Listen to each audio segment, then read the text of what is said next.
Good afternoon, Your Excellency. We thank you for hosting this press conference. We'll welcome members of the local, regional, and international media. And with your permission, Mr. President, we will proceed directly to questions. We remind members of the press to please state your name and media organization before you ask your question, and please keep it to one question. Kensi. Thank you, Excellence. My name is Kakoza Mwiza Charles, commonly known as KNC. I work for TV and Radio 1. My question, DRC government rejected or refused to put into place the commitments, Washington commitments of June 27th. And recently we heard that you may meet with Congress President in the USA. If true, what should we expect regarding the Eastern Democratic Republic of Congo peace and Rwanda in particular? Thank you, sir. Well, I'm sure you are familiar with these stories where people may say one thing and do a different thing altogether. And sometimes it even becomes a pattern for some people to just not do what they have said they are committed to doing. And that is a characteristic of the situation you have with the DRC. The good thing is it's always in the open, it's in public. You don't have to explain much. If they were doing it quietly, people would get confused and start saying that maybe others are actually responsible for all that they are seeing. But the good thing, they come out and say it. They agree one thing in Washington or even in Doha, and that is made public. Then the next day or week, someone says, no, we are not going to do this and this until something else is done. And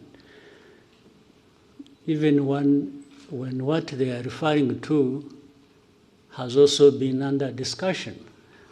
And whether in your mind you agreed or not, what has come out of you, if it's on record, you definitely have a problem explaining why you would agree one thing in the room, and then when you are out in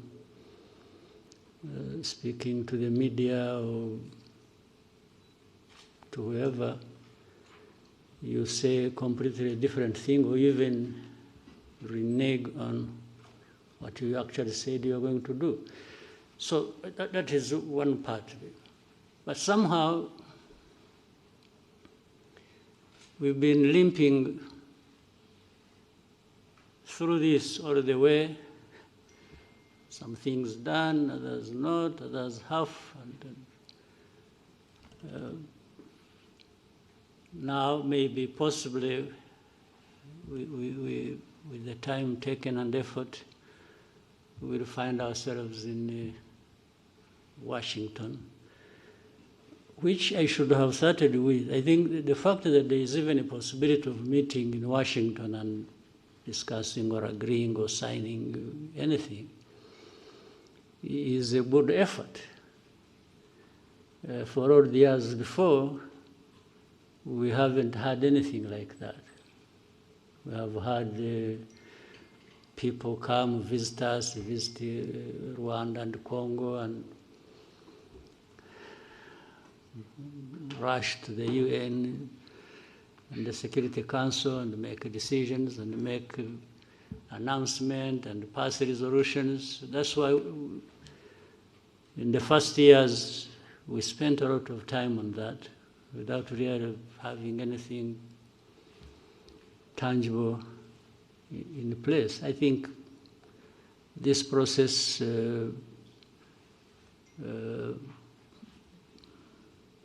of the two processes, one in Washington, another in Doha, but talking about Washington, it's a good step in the right direction. Whether we arrive at a decisive moment that gives us a clear possibility and optimism that we are near finding lasting peace and so on. Yeah, it's something we can still continue to hope for and work towards, but at least there is that possibility, there is that framework that is in place, and the Trump administration seems to have done their best. You know, some of these processes will not work, not just because we are meeting in Washington or the powerful United States is involved. Yes, they have a big role to play. It's what I was praising them for, having made a huge effort. But until those people concerned directly, they themselves want and commit to achieve the end result, which is stability, peace, and security for all that needed, even the most powerful will remain wondering which way to go, or frustrated, if you will. So the onus is on us, mainly the people, the leaders, DRC, Rwanda, and others in the region. You know, Washington took over this when there were also other efforts underway. I'm sure maybe one of you will be asking, or you yourself had it on mind but didn't raise it. You would be asking, what is the East African SADC process? Because they were there. Or the AU, or whatever. That speaks volumes. And the reality is the knot is tied in one place. These problems are happening in Congo, but it seems the leaders don't care or don't know, or they have refused to take responsibility. They just keep daydreaming and talking about all kinds of things, and whenever they've gone all places, the only thing they know how is to keep asking sanctions for Rwanda, sanctions for Rwanda. Okay, but if you sanction Rwanda, how does it solve your problem? How does it solve your mismanagement of your counter affairs? How does it give citizenship rights to the people who have been complaining for decades and have had to take arms and fight you? How does it solve the problem of you having to import mercenaries to come and ask and fight for you? How does it do that? I mean, you know, people should really see things for what they are, and you may hear so many stories about different things, but you also have the ability to see through all that and make your own judgment. So, summary of so much I have said, I'm always optimistic. Always hope there is a chance another day, and the following day. But I remain prepared to take care of the business I have to take care of. Thank you, Mr. President. Albert? Good afternoon, sir. Thank you for this press conference. Kind of a follow-up on where we started. At the same time that we have a meeting coming up in Washington eventually, at the same time you have a narrative that has been developing in these last weeks and touching on something that doesn't seem to be the way it is presented, talking about humanitarian crisis that is incredible, millions of people displaced in Eastern Congo, that people need to have access to Goma, and that is especially developed in Europe, for what we can see. So sometimes also it reminds me of 10 years ago, or in 2012, 2013, what is this thing about Goma? Because as soon as M23 took in 2012 Goma, the whole world went cuckoo. And now again, everybody wants to have access to Goma. So what is there? Because it's at our doors. At the same time, I believe that after 25 years, to have MONUSCO there, which was also part of the forces that, beginning of this year, were shooting at Rwanda. I mean, for Rwanda, this becomes something that maybe needs to be taken up. Like, how long can a force like that still stay there? And especially that they've been part of the belligerent attacking Rwanda. Mm-hmm. So what is this thing about Goma that nobody knows? Well, Goma is near a volcano, which sometimes erupts, and so maybe that seems to be the factual thing about Goma. The rest are just studies. But from what you started saying, what is it that didn't actually originate from Europe? You asked something about Europe, and you are saying the stories about Goma and so on are originating from Europe. But what is it that didn't originate from Europe about this story or about this problem? If you look at the whole history and the old history, but even the recent history, you have had Europe always in the mix of things in and between our countries, and even to do with the crisis we have in Eastern Congo or the region.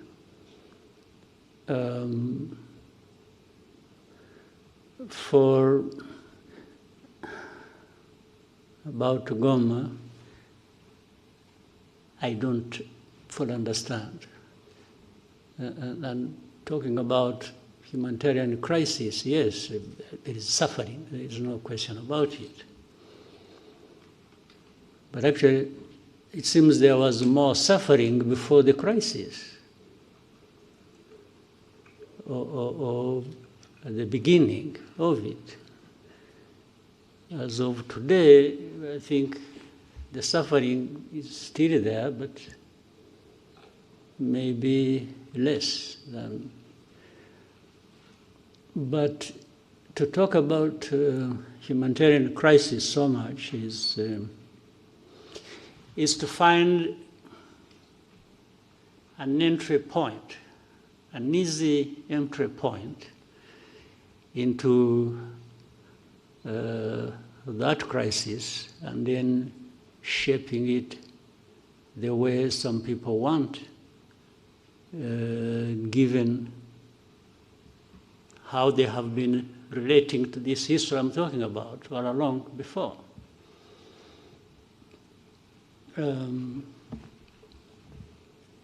You cannot talk about just crisis or humanitarian crisis without highlighting the root cause of that. And people have always avoided bringing up matters to do with the root cause, because in the end it exposes people like that.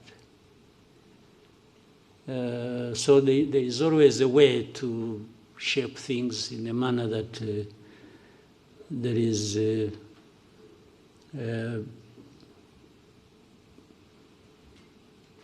effort to protect themselves, the people I'm talking about. And is it a new crisis in Eastern Congo or in Goma or around Goma? You remember this crisis, I have said this before, and you have heard it even from other people, or you know it yourselves. This crisis was there 2012. Came back 10 years later. Why can't people try to understand? What is it? How can you have a problem 2012 and 10 years later you have a repeat of the same problem? It means, but yet, all those 10 years, we had this international presence. And many years before that, supposedly to address these problems. So much money spent, so many people involved, people losing their lives in big numbers, refugees, people displaced, and but life goes on like that until we are revisited by the same problem, and then we start running around like this is a new thing. I mean, the amount of hypocrisy and even double standards and real insensitivity of some of these powers that we know, who are associated with the cause of these problems, or who accompany the crisis in a way they have chosen, and in the end they are the ones making so much noise about, they look like they are really hurt by the suffering of people. These are people touched and offended by people suffering. But this is just trash of pretense. If you are like that, you have heard people talk about values, you see our values, blah, blah, blah, blah. It's a lot of nonsense. If you have the power of everything, whether political, money, or whatever, and then every day you're talking about values and so on and so forth, and even want to teach others how to respect values, yet you are the cause of the suffering, and you are the cause of the perpetuation of that. What kind of pretense is this? And you can't just... So when you see these people, coming out with a lot of anger on this and talking about, you see us, you've made a mistake, we are going to do this.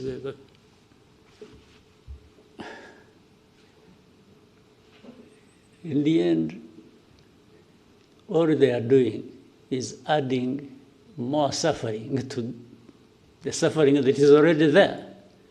It's not actually addressing any problem. So Goma, but if anyone wants Goma, that's fine. for whatever reason, whether it is ritual or, some believe in witchcraft, they would want to go and pray in Goma and meet their witch doctors there and so on and so forth. Still, you know what? Goma it's not functional as of now, but it is in the hands of some people. You go and talk to them. But if I were the one, now let me be myself, let me tell you a story. If I were the one, you come and I'm the one controlling Goma, and you come to say, I want to use Goma. I say, fine. But these are conditions. Goma is part of my problems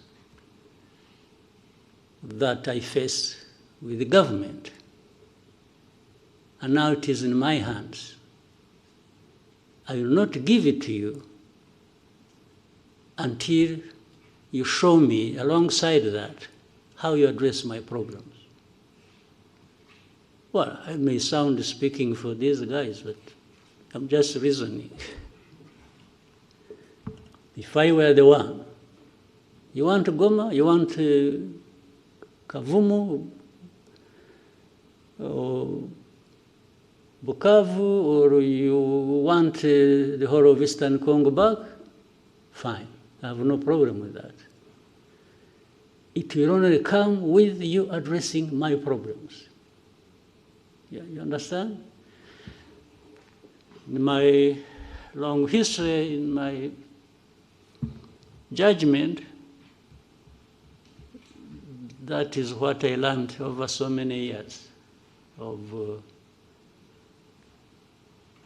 fighting for my rights and for, people have, they sacrifice, they do what, but unless they have no reason they are sacrificing, that's a different issue. But if they are, everything should be put together. You want this, I'll give it to you. I have no problem. But we came to this point because of this reason. So if you don't address that reason, how do you just expect you cause problems? And then you come and say, and this I'm saying because, again, for me, what you see is what you get. We used to tell the Congolese from the beginning, when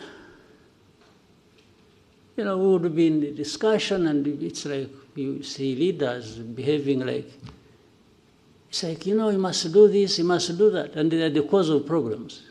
So I used to tell the leaders of Congo that asking, or in order for us to have security in our country and have peace, and that we have fought for so many years in the past, it's a must. We must give each other peace. I can't ask anybody for peace as a favor they are doing to me. No.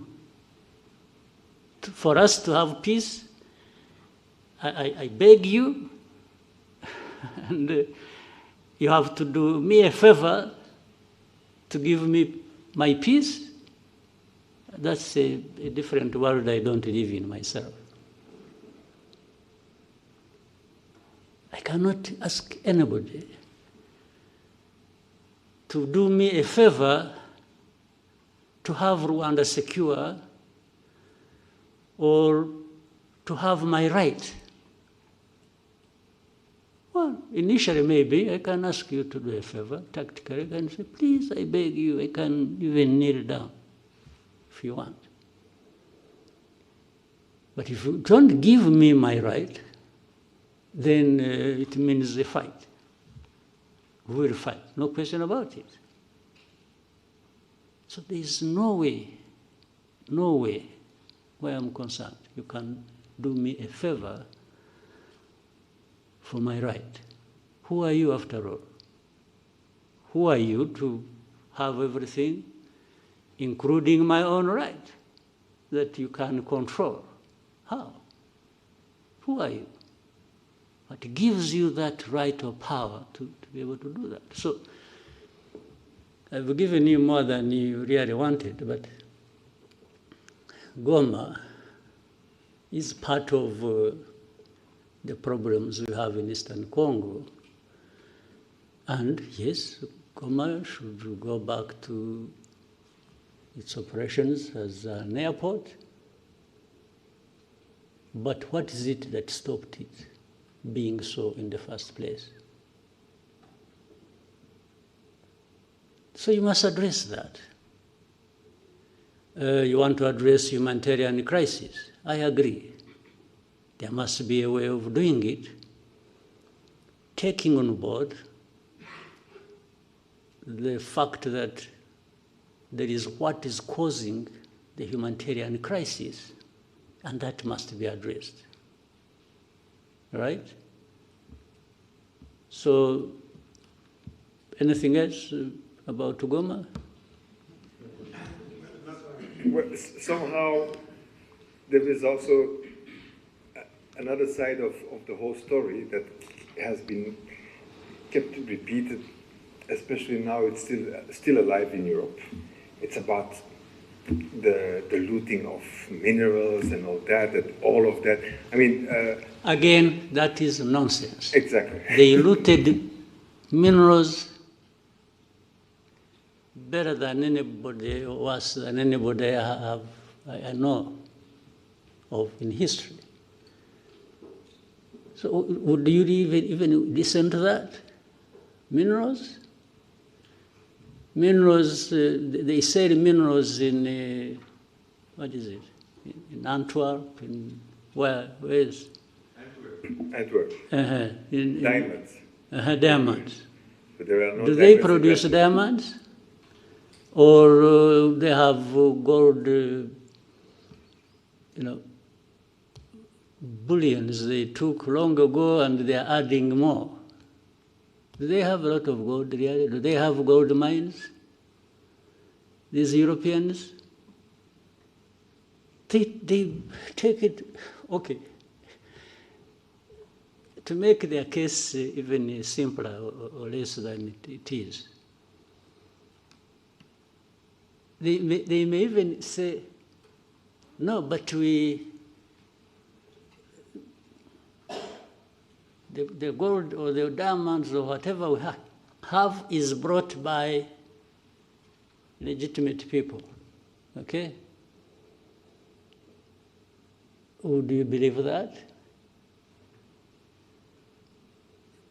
But that legitimate, when they are there, they are the legitimate ones.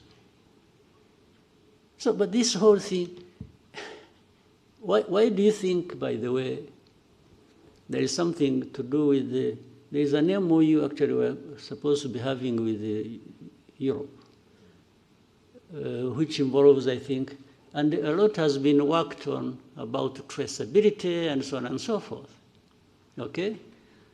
Rwanda got involved in that and passed every stage and standard that was expected on that. Now, what is funny and contradictory is, at some point, then DRC goes to Europe and says, no, don't sign anything with, but how do you not sign anything that was supposed to be transparent and show where the minerals are coming from or who is involved? So on one hand, you want to be clear that there is nothing except that Congolese always passed through here and Some sold it here to Rwandans who went and sold it to somebody else. Others, they sell it through Burundi, through Uganda, through the neighbors. But it is only Rwanda that was picked on about minerals. Simply because, I think with the audience back home in Europe, they listen more to these accusations. The more they hear of them, then the more questions they raise about Rwanda. Whether what they are saying is happening or has happened or not. So, minerals, really think, okay, FDLR, that actually at some point was in control of Goma, or the surroundings of Goma. Why are they found to be innocent in the whole equation? And yet every day we point out things to do with FDLR. But they are not interested. They say, saying, no, they are few, they are... Well, if they think they are few, they should come here. We will take we give them face-to-face conversation with those that have been brought from Eastern Congo recently. They will tell them the stories. But do you think they even want to do that? Haven't some of you journalists, maybe, I hope you're also not selective about what you want to know. Haven't you asked to go and meet these people who have been brought from Congo, the FDLR, to tell you their stories that show you how they are so embedded and intertwined with the Congolese forces and other systems of government? So that plays behind the scenes role, and you don't see it at the forefront being talked about. In fact, some of these FDLR have been doing mining in Eastern Congo. Where do they take their minerals? Maybe those are the minerals that end up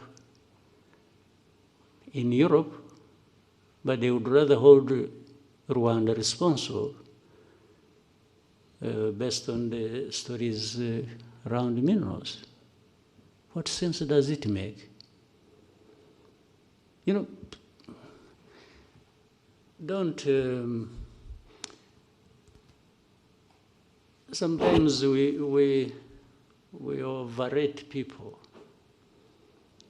We overrate them in a sense. We think they have, when it has been said by Europeans or by this, then it must be true. But these are the things they get involved in.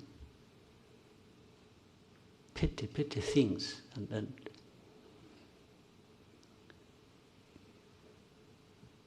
without borders. Okay?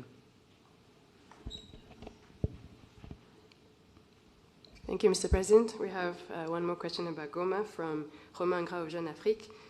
The question says, President Macron said on the sidelines of the G20 that the M23 and those who control Goma airport have not made the necessary effort to reopen it, stating that the administrative conditions have been met by the DRC. What steps need to be taken to achieve progress on the airport issue? Well, I don't know, what is being referred to as the government of DRC having met what? I don't understand. That they met what? The administrative needs. What administrative need? To the best of, I don't know what, first of all, the meaning of what he had said. For example, Are you aware that the airspace in eastern Congo is actually closed? You can't overfly. You have people flying from wherever, whether South Africa or going there. Planes don't overfly eastern Congo because DRC government closed the airspace. Now you want to open an airport in a closed airspace, and you say somebody has met the standards, administrative standards. I don't understand the meaning of it. Second, those M23 and others who control what? Who control them? You mean M23 who control or M23 and others? And those who control. Ah, okay.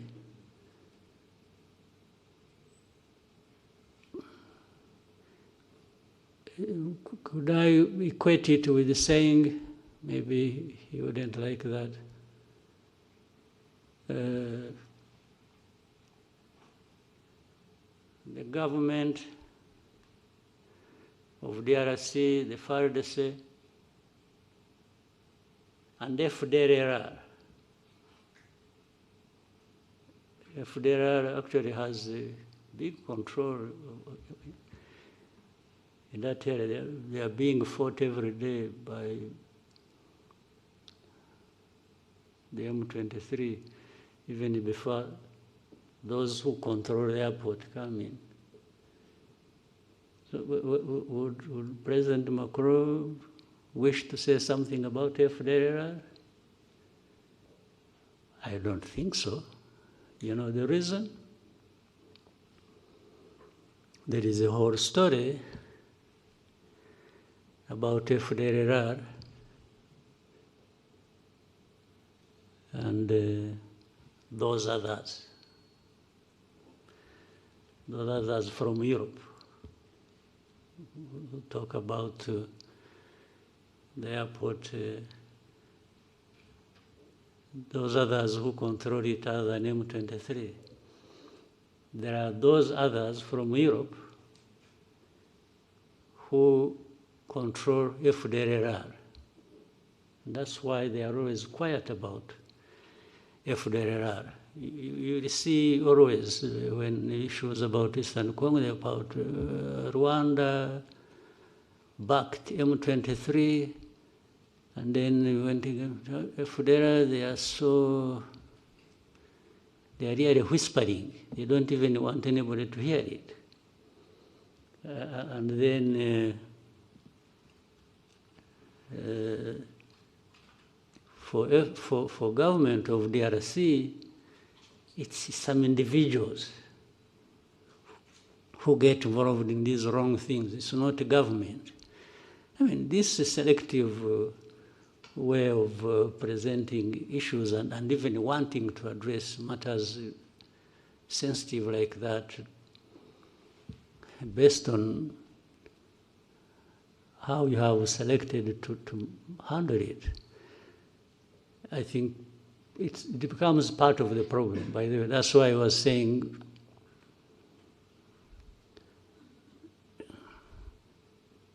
those others, other than those who control the airport, but from Europe, have been part of this problem as of origin of 31 years ago tragedy we had here. We've been associated with that. Maybe with time, when if those things keep coming up, and the way they have been, we will say more about that. I think if they think we can be silenced,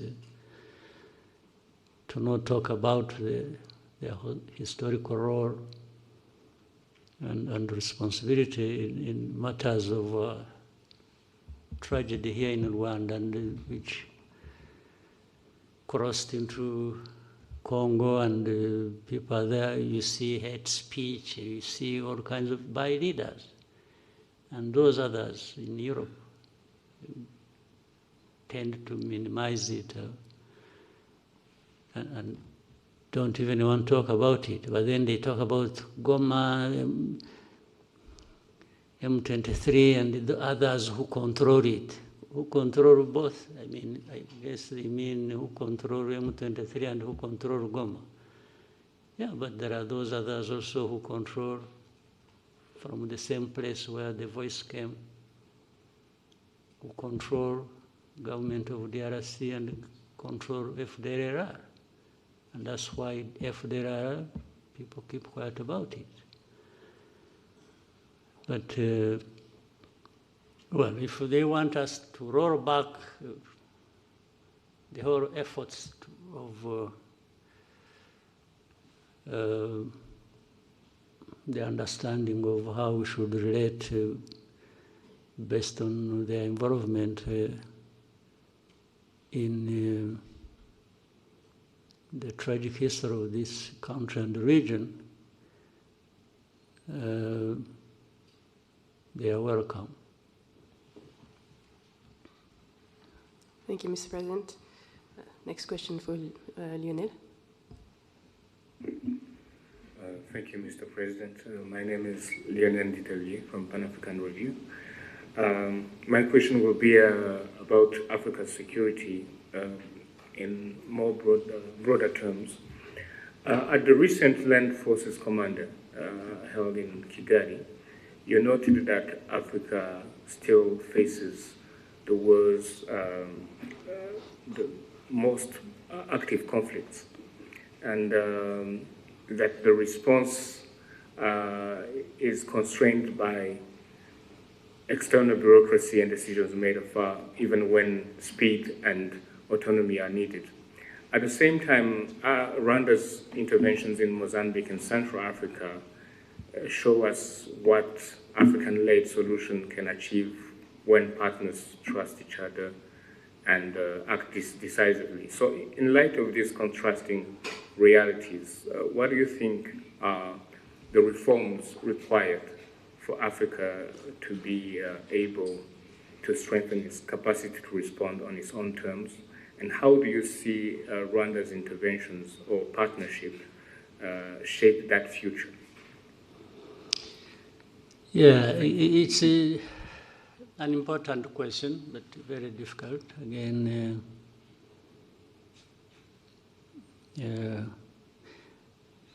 I think if I remember the saying, you can take horses to the well to drink water, but you can't force them to drink.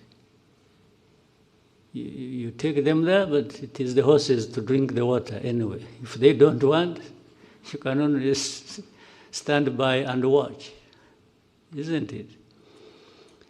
So I think Africans, we have everything. We have the water in front of us and we are thirsty, we should be drinking. But we find an excuse for not drinking the water. I don't think we need anybody coming and whipping us into that. So when the Africans decide to drink the water that they actually badly need, I have no medicine. I can't. The only thing we try to do when we collaborate with our brothers and sisters on the continent, like in Mozambique or Central African Republic, or participate in other efforts, we are only trying to say, we can drink the water. We are actually drinking the water based on our thirst for it. And then it's like saying, why don't you? Telling somebody else, why don't you quench your thirst? So, I don't know. There is nothing Africa doesn't have, actually. all these things or these areas where we fall short, I can only be surprised and say, why? Why do we keep falling short on everything, including the provision for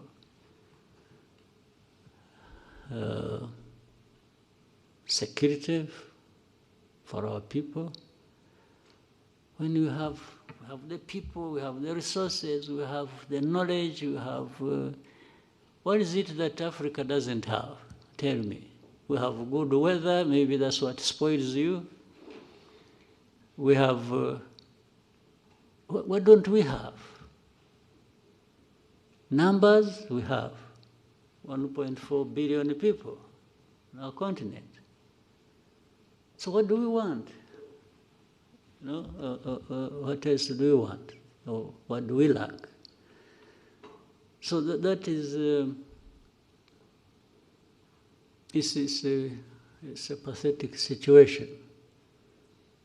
Yeah. I don't think I have helped you to understand what you can do, but not for lack of trying. Yeah. Thank you, Mr. President. We take one question and then go to break from Anangwe. Thank you, Mr. President. Eugene. Maybe why don't we continue a little bit, then maybe another 15 minutes and then take a break. Eugene Anangwe, we're CEO, founder, East Africa Media Group, and the African Leadership and Dialogue Institute. Mr. President, my question is on leadership. And I listened to you keenly at the recent Unity Club forum, where you challenged Rwandan leaders to reflect on what's holding Africa back. And I remember you talking about feeling that this is linked to leaders who pursue individual gains. For the close to 20 years I've been in Rwanda, I reflected on this, especially listening to people who have been serving in different quarters. And when someone tells them, "Nukomeza bucho, urisanga kuri yellow paper," and they say, "Reka, reka, reka, reka, reka." And the reka, reka, reka is not because they don't want to serve, but because of the pressure to deliver that leaders in this amazing country go through. The pressure to deliver without apology. Exactly, Yeah. yes. And this brings me to the question of your style of achieving this culture. I know of countries where people will kill each other to get those positions of leadership. But here, not everybody can take that pressure to deliver without apology. So if you were to deliver a lecture at President Kagame's School of Leadership, what would those three things be that you would say about this subject of servant leadership that happens in this country? And then the East African community, the momentum seems to have died out. Checking on ground, people feel like it's not the same pressure, the same momentum that was there. I know in this room, half of the people might not know who's the current chair of the ESC Heads of State Summit. It's not like long ago where there was a lot of hype around this. Something must have happened, Mr. President. I don't know if you also feel the same. What is that might have happened? And what do we need to do to be able to bring back that momentum that we had about this fastest growing regional economic bloc? Thank you. Well, to start with the last, I think you hire different people. You hire different leaders and see if they can. But leadership is a broad subject and always discussed in every corner and part of the world. It doesn't mean one thing. Many people have different definitions or interpretations of what should happen. I'll give you my take. It's so simple. First, leadership isn't about just serving yourself and being proud that you've done something for yourself, except you can do that only if you are delivering something. Because if you are leading people and you are delivering, and you see the benefits reflected in the lives of those people, then you can have personal satisfaction and pride. So this is different from what I started by saying. If you lead and you're so much involved in what you can do to benefit yourself, that's the opposite. I can only serve to benefit myself by being satisfied that my role as a leader is benefiting those I lead.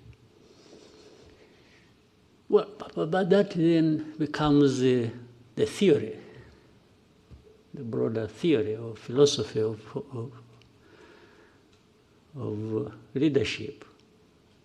But we also know that more importantly, there is the practice of it, the real tangible results you can see and hear from people.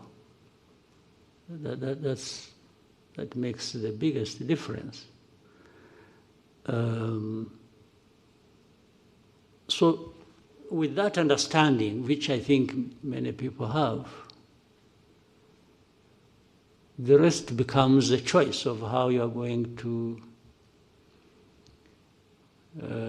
live your life and the purpose of any service or leadership role you may be playing.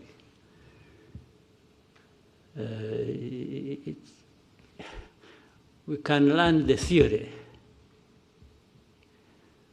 but in the end, the practice is ours. Yes, you can study and have degrees bestowed upon you about leadership, and you can be an expert and be there actually teaching leadership, and everybody moves out of the room energized and feeling on top of the world. But the moment you step out of the door, the choice is yours. How you use that energy to fulfill the obligations that the theory was talking about. So it's not an easy thing. So you can therefore have this and match it on to what you asked about East Africa or whichever entity or institution. We have to keep trying, we have to keep challenging one another on the basis at least of this theory, and then tying it with the practice and say, but we are saying these right things in this institution, but the practice seems to be coming out differently. So you have to agree that's how issues of accountability come in, because people they understand the theory but have failed on the practice, and they are causing damage to those they lead. And therefore, that's when you say, if you are found to be doing this and you run into this and you are causing suffering, then measures should be taken. By doing it intensively, I think you reduce on the damage that is caused by bad leadership. So, as you said, at the personal level, I also confess, I tell you, I have no apologies to make for. And then I tell my people, you know it very well. I have said, by the way, when you get tired of me, get rid of me. I'll walk away without any, I will not fight back. If people say, no, you are becoming too much, insisting, both, too much is not just in time. too much can also be how much you do in time that disturbs people, okay? But accountability and the desire to have results is not for the half-hearted, no. So by nature, I found either I'm doing it, unless somebody shows me saying, what? There's something wrong you are doing.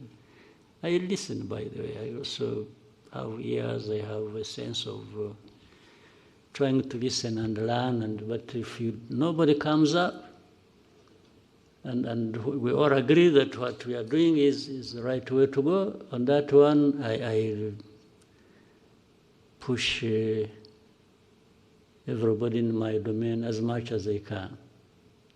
But age is catching up with me, so I have some reduced energy, not like I had 25 years ago. But I still have, I can still bite. I still have some, right. Thank you, Mr. President. Vincent? Marco's Excellency, Vincent Gasana, Katy Press. Bear with me, sir, I'm going to go back to the DRC crisis, which continues to cause instability, insecurity, and of course, devastation for the people of Congo. It seems to me, sir, that the main factor perpetuating the crisis is what is a determination by certain Western governments to direct away from the attention away from the causes, underlying causes of the crisis, and instead just seeking to make Rwanda some kind of sacrificial lamb for every sin to do with the DRC. Now, I appreciate, sir, that Rwanda does not have the power or the influence of these nations, but it is nonetheless a sovereign nation, a sovereign member of the United Nations, African Union, and other similar bodies. I wonder if there are any mechanisms within these bodies where Rwanda can table motions to hold these governments to account, not just to give Rwanda respite, but most importantly, really, for the sake of the people of Congo who suffer the most from what is a profoundly egregious cynicism, which this government seem to think works in their interest. Thank you very much. Yeah, again, it's, I can say we are trying, and we'll keep trying. Maybe every day that comes to pass has brought something new, and looking forward to the next. But this is the state of affairs in the world we live in. There are these things that are never straightforward, and much as we may deny it and keep running away from it, it's that saying, having might tends to make people right, or give them the right. So we have had this for a long time. They might tend to think they are right, and they don't care, even when they realize that what they are involved in is wrong. But as long as it benefits them one way or the other, they will take that direction. They don't care about it, and especially when it comes to we Africans who are even ready to accept it. It's like Africans, we are happily exploited. We tend to be so subservient that somebody does wrong to you, and the tendency is for the Africans to be the ones to apologize. You get offended, you get hurt, then you are the one to apologize. And really I can't keep blaming somebody else other than ourselves. Why do we? So, but we can't keep quiet. We always raise these issues. I'm sure there are many who are capable of doing that and who want to do that. We all can't be silent in this case. So while our power is limited, it's not like theirs. One, we have to reject it, that we can't just be treated the way we are. The second is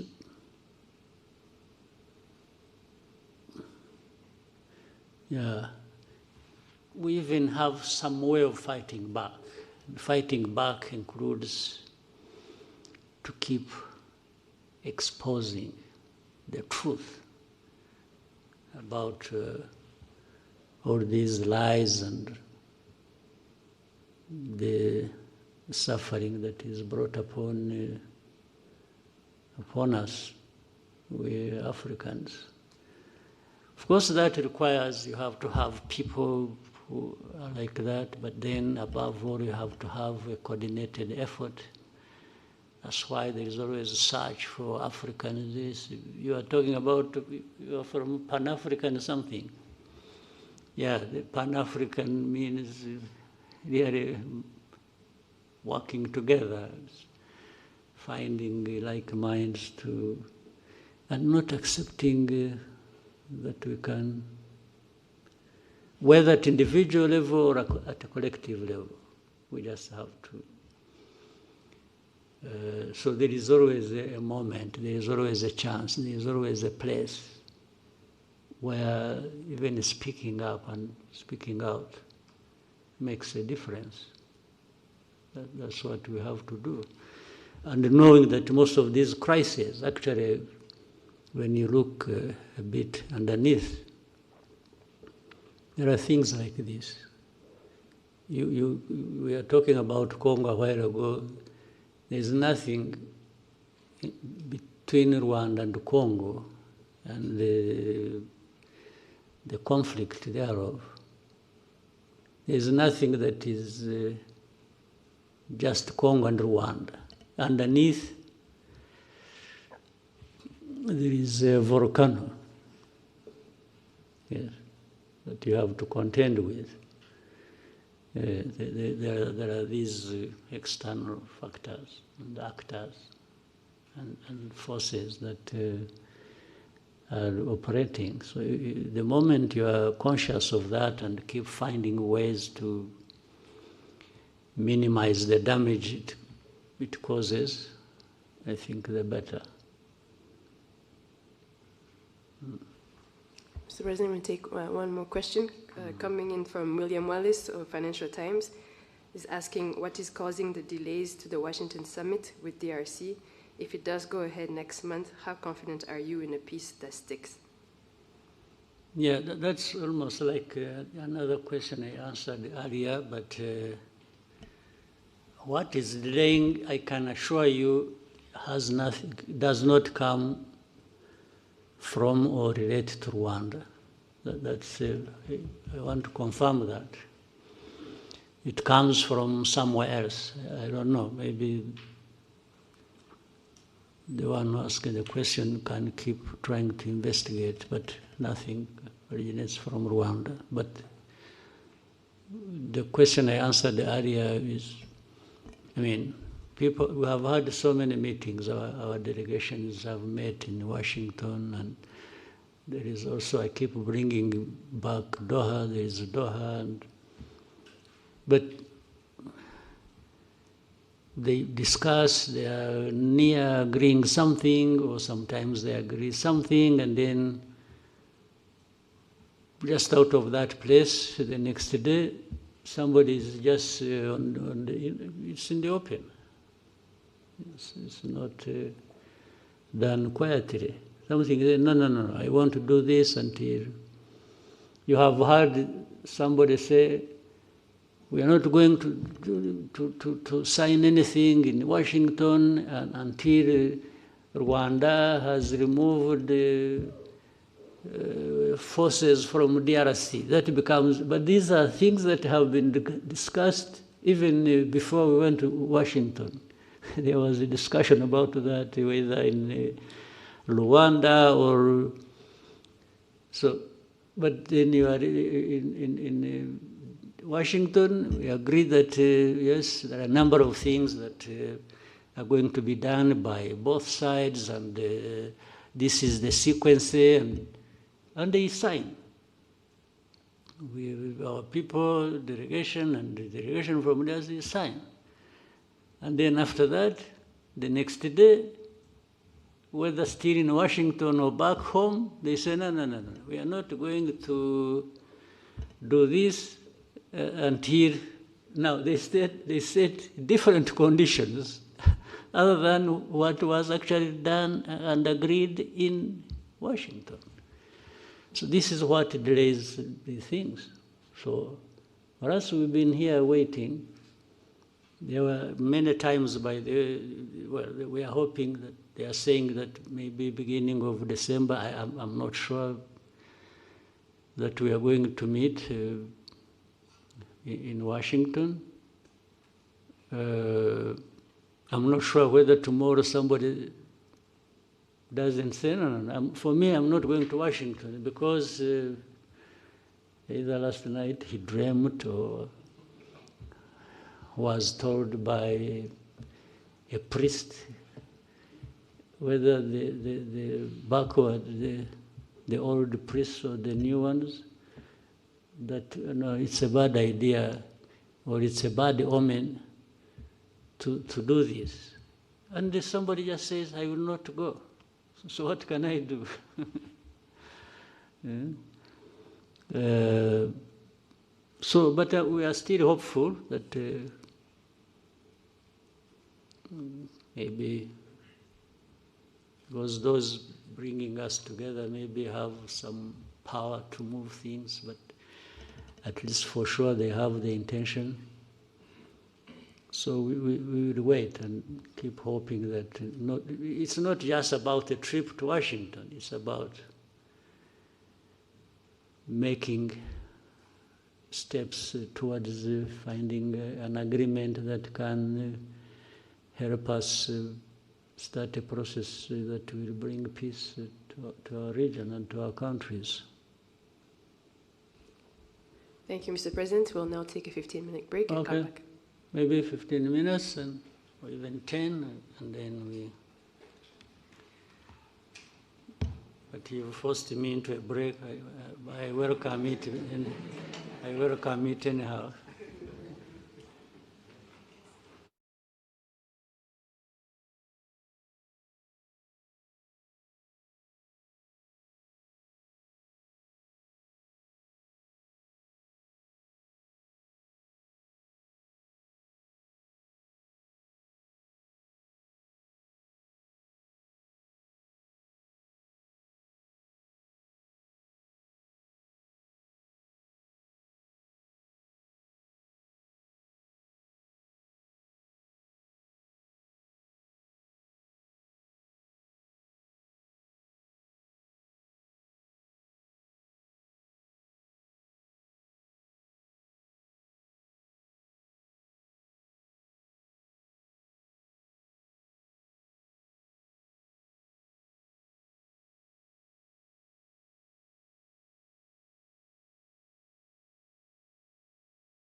turi muri village Urugwiro ahari kubera ikiganiro nyakubahwa Perezida wa Repubulika Paul Kagame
Thank you for the break, Mr. President. We'll proceed right away with the remainder of the questions.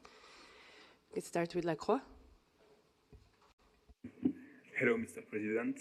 Vivien Latour for the newspaper La Croix in France. What are your thoughts on the very likely dismissal of charges against Agathe Habyarimana in France and the link or influence her family could still have with FDLR through Kinshasa? Thanks. These are some of the things I was saying, how the history, the facts thereof, sometimes they keep playing out back and forth and even leading to minimizing the identity and the effects and the real bad image of FDLR. And you see it playing out in different places and ways. Yeah, in the recent time, years, months, we are aware one of the sons of the son of Habyarimana, and some of the people who ran away from here, by the way, who live in Europe, United States, and have been active on this agenda of FDLR. And they've been recruited, they are financed, they've been forming different things under the tutelage of the president of DRC, personally, not even... we follow, we see the visits, the many visits they pay to DRC government in Kinshasa, and we follow the activities they are enabled to get involved in. There are even those who used to be the officials of government who ran away like 20 years ago, again because of association with FDLR or other activities to undermine the integrity and fail the government so that it doesn't move forward. So you can link these things. You see the FDLR being covered up by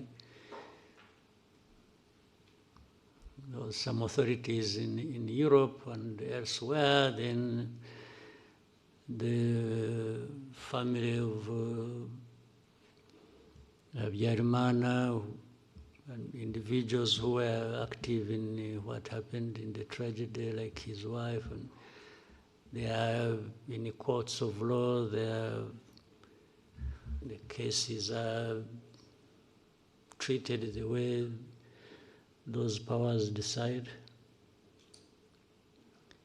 And then those activities leading up to, and then in the end you have people saying, you know, if there are, how many people are they? You know, really it's like, for us who complain about, when we are complaining about if there are these genociders, actually it is not even complaining about them in isolation. They are strengthened, they are made effective by the association they have with, for example, the government in Kinshasa or some authorities in Europe, or who allow this to, and then in the end who openly play down this. So you can put all that together and form a picture of how manipulations and wrong things have been going on around this problem of FDLR, but also how that relates to what is happening in Eastern Congo, or in Congo, and the noises that are made after that. Then you see resolutions that the UN sort of not bothered about FDLR, and not even bothered by those who support them, and trying to distance and make them innocent, those who support them. So it is in that form that we see even that case, how it has evolved. It has something to do with all that. Next question from Theodore.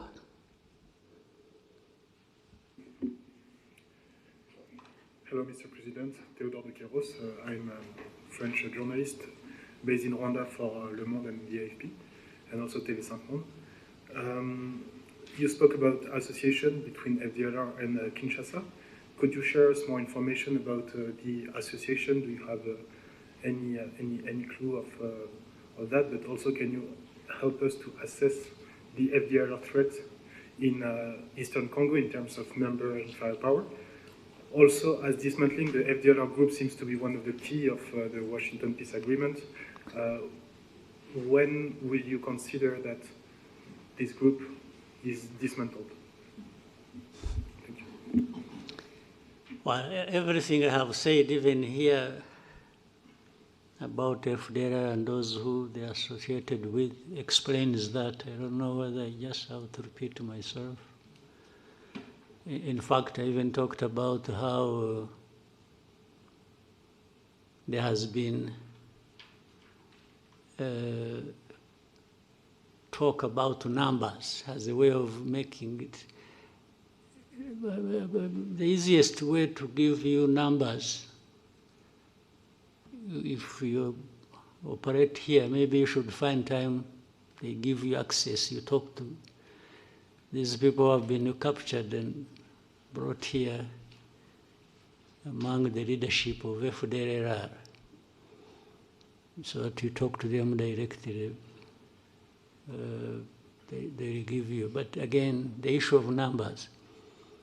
By the way, I have seen that, for example, let me give you,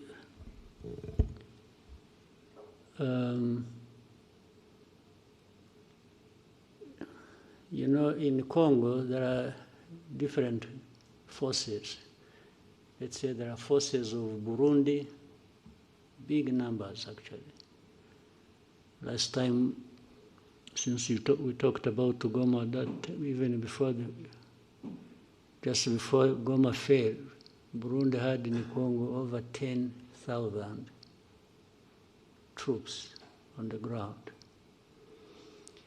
Then you know that there are Ugandan forces in the areas of Ituri, Beni, and so on and so forth. According to DRC, these are invited, so meaning they are there legally.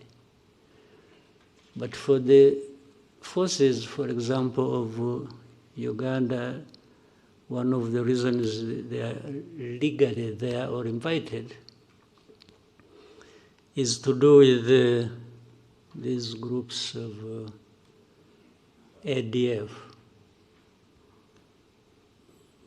Would you be interested in finding out or understanding, or let us understand, in terms of numbers, how many are ADF? To make it such a significant problem that justifies the presence of, let's say, the amount of forces that, the number of forces that came from. Do you have an idea? So, because I suspect there may be a fraction of FDLR, but it is taken seriously by that label put on them, terrorists. You see, terrorists, even when they are 5, they actually do harm, and people take that seriously. So if there are, why no one would take them seriously, knowing that their history, and worse still, knowing that they are associated with a government in DRC. And I mean, this is a public knowledge. Even the way you have heard of hate speech, you have heard of all kinds of things. If you want to know, you must be knowing. So still the issue becomes, how many would they be? How many? So it's like putting me to task. One, it is falsifying the issue of numbers. If we want to know about numbers, there are many. That's very fact. Then, but the essence of saying how many are they? It's like to say you are exaggerating. No, I'm not talking about you. I'm talking about what you said that is said by so many, including authorities in Europe. I have been asked by some leaders of Europe, how many are they likely to be? When somebody asks me that question, immediately I know he's interested in covering up the problem. And therefore, I associate it with all this I see. I said earlier when you are talking about FDLR, say the resolutions, the statements made at the UN, they come saying, it is really like a whisper. It is just mentioned in the passing. It's not, but the reason is so that it's like Rwanda should not be taking action against them, which means from there, I can see they are saying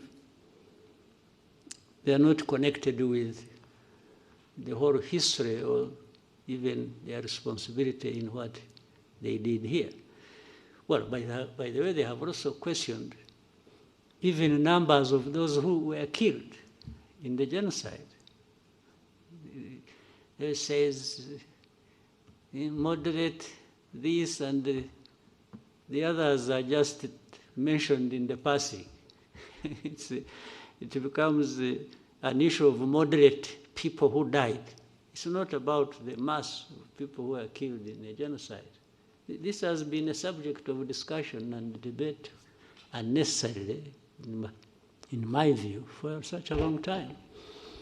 So, the connection with between FDLR and the Kinshasa government, my friend, I'm sure you know. And as a journalist, I'm sure you investigate, you should be knowing. I don't know whether I'm being tested to show how much I know, because I'm being asked by people who know. Then we can put it another day. Next question to New Times. Thank you so much, Mr. President. My name is James Munyanez. I'm from the New Times. Mr. President, you have previously said that Africa's instability is often the result of leaders failing their people, and that coups are symptoms of deeper governance problems rather than solutions. Mr. President, with the recent developments in Guinea-Bissau and in other places before that, like Madagascar and other areas across Africa, what do these developments reveal about the state of governance? What is that? What do these developments, like the coups that we've been seeing, reveal about governance, the state of governance on the continent, and what should African institutions and particularly the leaders of Africa do differently? Because, Mr. President, there's a sense increasing among young people that maybe you have leaders that kind of protect a club of leaders across the continent that kind of protect each other. So what should leaders of Africa and what should African institutions do differently, Mr. President? Thank you. You know, first time when I heard about the coup in Guinea-Bissau, even now I'm not sure really what happened. But when I heard it first, I thought somebody was carrying a coup against himself. That was my first reaction. It didn't appear to me like there was a real coup taking place. Even now, I need some time to confirm. But let me assume it happened, or that in Madagascar happened. For sure it happened, because I think somebody's on the run and there's another one sitting there. To begin with, it means I'm vindicated in what I said that you referred to. And maybe we'll have more coups. And so be it. That is my approach to that question. If there are going to be more coups anywhere around the continent, so be it. Because I also believe true where coups are taking place, there must be something wrong that has been happening, even all along. You can assume, you can read stories, you can see and appreciate and like something, but once there is a coup, maybe 90% plus, it means in that place there has been a problem. People have been not talking about or covering up or something. Now, I don't know whether you want again my opinion, which I have.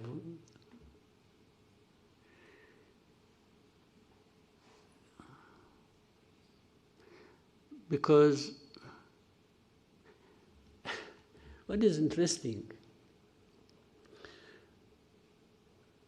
some of these coups are happening in a place where these, they are happening in places where these people who make judgment about us, the West, have been praising leaders. Okay? These coups only happen to tell these people you've been telling lies. Tell me,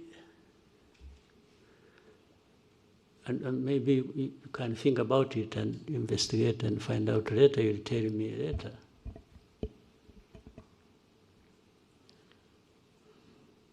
If this coup is not a coup against, let's say in Guinea-Bissau,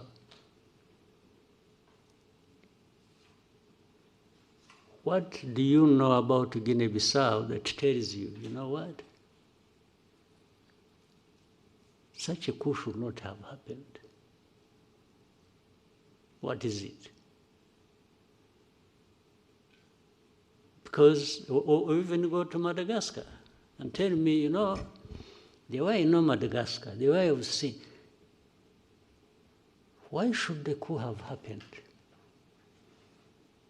When we ask ourselves the questions in that form, we might then get to understand whether there are underlying problems or there haven't been, somebody just out of madness acted and overthrew a government. So the young people you talked about, you call them Gen Z? Well, why did you go to Z before you went to Gen Zero? I mean, the last resort, maybe. Is that what it means? I'm just guessing. Still, there are an expression that something is amiss.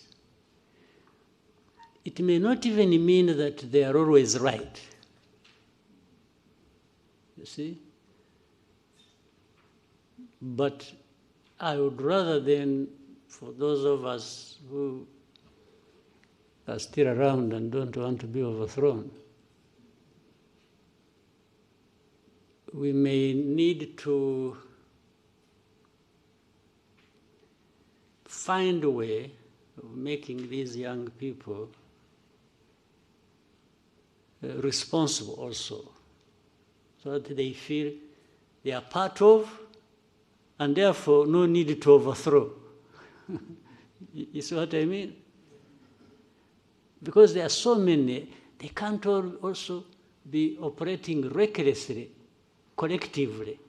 Maybe some young, some hot heads among them can mobilize others, but still to move the whole mass to do something. So before they do that, it's our responsibility maybe to do something so that they have no need to do that. Because where does it end up anyway? I haven't heard, except in a very distant place, but also differently. I haven't had any of these ones go through that process and becomes the leader. So they always end somehow, maybe for another year, for another term, okay? There is a way to do things and to have a conversation in a manner that they become part of. And they become part of, if a country, because countries have problems, mine has problems. And people necessarily do not get everything they want, because there are real problems that people say, this country, if I use my example, wouldn't have everything as they wish to have it. But it is my duty, and for those other leaders of this country, to be out there transparently explaining to people why there are these problems, and show the effort you are making, and also that it involves them to try and deal with this problem. If somebody has the problem they understand, they won't be violent. They'll even be more sympathetic. They'll be a bit sympathetic because they know somebody, let's say you may say you want a road there. People may say, I want to see a road 100 kilometers from here to there. Tarmac road. But if I go to them, I say, you know what? I'm really trying to put this road because I also think it should be there. But the resources we have, the envelope, so small that we have to split it in so many things, hospitals, schools, this and that. So I'm still falling short of the budget to take care of these roads. So please bear with me. And then I will also tell them, we see in our tax revenues, we are trying to get money from, but you're also not paying up. You are dodging taxes, you are doing this. So please, if you have, I'll make sure that your money, we'll find a way to making this road. Or, you see, they were used to having these powerful people, the donors, giving money, and I'll tell them, you know what? They no longer give the money. You were used, you were spoiled that these people would provide the money, but they are no longer showing up. Maybe they all have their own roads to build too, and the money is falling short. So, and say, but bear with me, but let's be together. So if you are transparent and they understand, they don't have that thing because it's not your problem. It's not somebody who got the money and took it in corruption or something. Why would anybody get angry with me if I have explained like that? But if they suspect, no, but you're not sure, you're not taking your this money for yourself, they will not be sympathetic.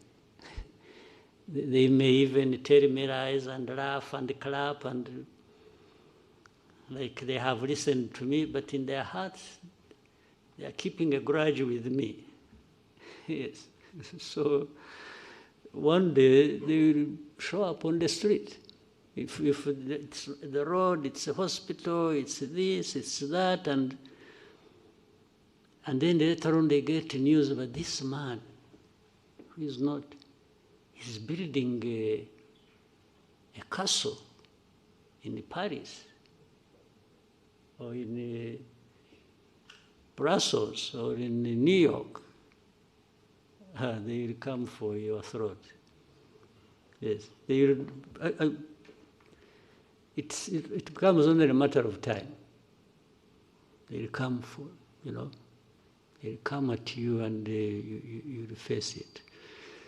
So, but for the coups, for me, I summarize what I've said before. In a way, maybe there are good coups and bad coups. There might be a coup by somebody who got high-handed and high anyway, just not 100, but high, and became reckless and thought because he has a gun he will go and take power. That's a bad coup. But if somebody, a group of people say, no, enough is enough. These guys have been telling us lies. They've been doing this.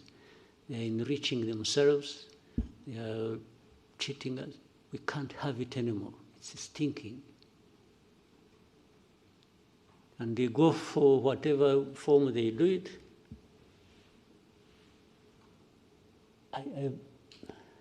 I think I'm okay with it. I know it'll be misunderstood, but I'm happy to taking the risk. I'm okay with that, but not entirely okay until I see that somebody who did that, or people who did that, and they were sick and tired, and that was justification, until they are seen to be making a difference, then I'll be, I feel settled in my mind.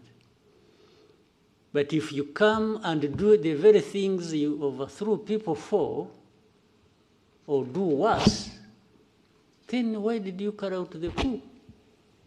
I just say, no, this one deserves another coup, or should go to jail. Yes. Now, here is another tricky part there.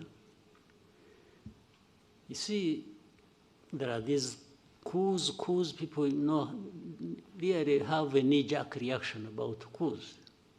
It's a coup, everybody, that one should face the barrel of the gun. Let's now, before the coups, talk about that situation. If you have a constitutional government led by civilians, and they are killing their own people, they are mismanaging everything, they are taking all the resources of the country for themselves and taking it outside and literally destroying the countries they lead.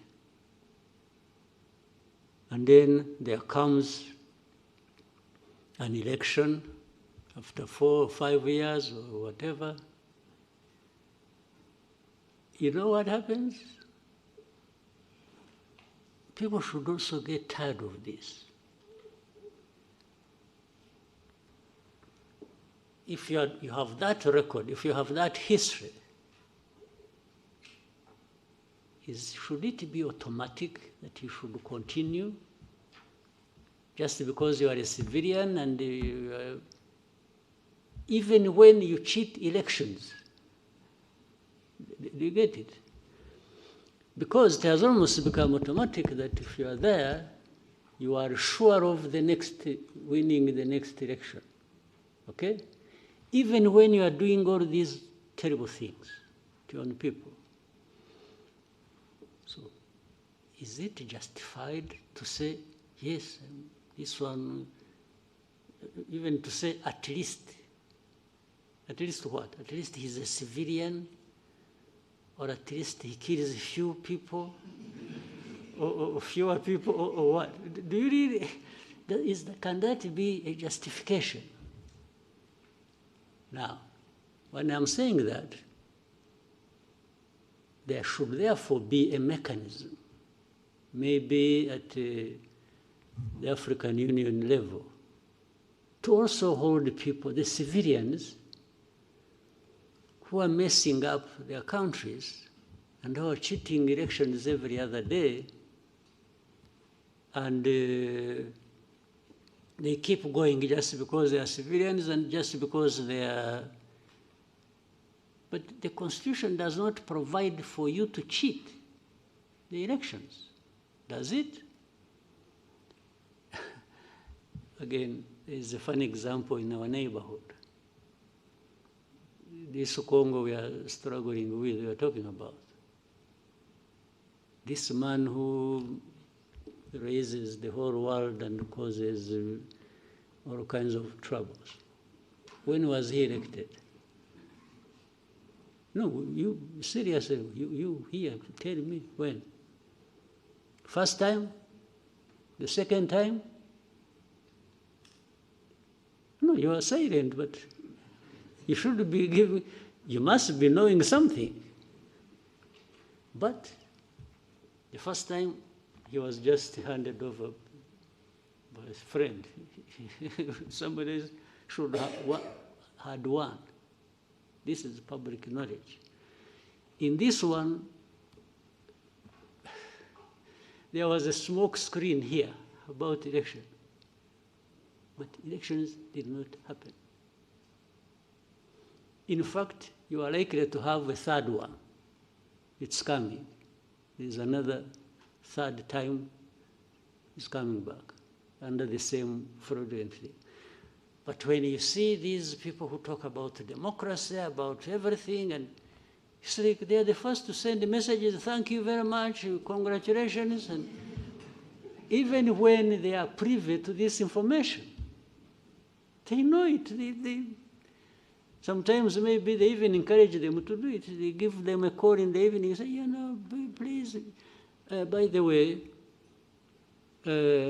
I have a company that is looking for cobalt. Are you aware of that? You know, company X that is, can you give them, what do they call it? Concessions. Can you give them? He said, yeah, of course I do, okay. That is a deal. A deal for cobalt, a deal for winning elections even if nothing happens, or to win even when he has lost. I mean, you must be aware of these things and how they go. So you can crucify me for my crimes, but when it comes to yours, I also say, I talk about it. So why this world we are in, it's not playing ping pong. It's just because at the same time we are talking about lives of people, right? Yeah. Thank you, Mr. President. Scovia. Mwakoze nyakubahwa Perezida wa Repubulika, nitwa Scovia Mutesi, ndi umuyobozi w'ikinyamakuru Mama urwa Gasabo TV. Nashaka kubaza ku kibazo abacuruzi bafite inganda mu Rwanda uyu munsi bavuga ko babangamiwe no guhangana n'ibicuruzwa bituruka mu mahanga kuko basabwa ko bapfunyika cyangwa package mu bikoresho bitangiza ibidukikije mu gihe bituruka mu mahanga biza muri plastique byaba bifunze mu macupa cyangwa amashashi abifunze. Basanga rero badashobora guhangana nabo ku isoko, bikaba bifite ingaruka ku nganda zabo, aho bamwe bavuga ko ahari bashobora kujya hanze kugira ngo nabo binjize ibisa n'ibyo. Basanga niba ntacyo bitwaye nabo bashobora kubikoresha. Ikindi kibazo nari mfite ni ikijyanye n'abaturage uyu munsi bishimira imihanda itandukanye hirya no hino mu gihugu ihuza uturere, ariko abakora iyi mihanda minini ya kaburimbo ntabwo bashyiraho rigori cyangwa inzira z'amazi zigera mu gishanga, amazi akajya mu ngo z'abantu cyangwa mu mirima, aho usanga rimwe na rimwe bisanga batuye mu manegeka kubera igikorwa remezo cyaje. Ndabashimiye kwa Perezida wa Repubulika. Well, icyambere kitari n'iki ikibazo uvuze inganda n'abacuruzi n'iki. Ikibazo cya mbere dufite ahubwo nta nganda dufite. niba twubakaga inganda nyazo byadufasha ibintu ntibigomba tukagabanya ibiva hanze bimwe bikaba biri hano cyangwa twe tubyohereza hanze aho niho nahera twashaka uburyo byakorwa kuko hari ibintu byinshi bishobora gukorwa mu gihugu byanajyanwa hanze cyangwa byakoreshwa mu gihugu bidakeneye plastique niba naho twaharebaga cyane tukagabanya ariko kuri ibyo bindi ubwo busumbane buzanwa mu bacuruzi n'ayo mategeko ya plastique ngira ngo bigomba kuba ikibazo cya mbere bikorwa nabi cyangwa bikurikiranwa nabi icyo kibazo kimaze igihe ndibuka ko kigeze kuganirwa abantu bagifatira ingamba z'ukuntu ntabwo ubwo bitumye nibaza aho byahereye kuko ikibazo cyaraganiriwe cyagomba gufatirwa ibyemezo ariko ejo nzabisuzuma numve neza uko bimeze ejo dufite cabinet meeting rwose ndumva nzakibaza abantu birimo bakansobanurira hari uburyo bugomba kuba buriho ibintu byakorwa cyangwa bikaringanizwa bitahutaje cyane abakorera mu gihugu kurusha abakorera hanze bazana ibintu hagomba kuba hari uburyo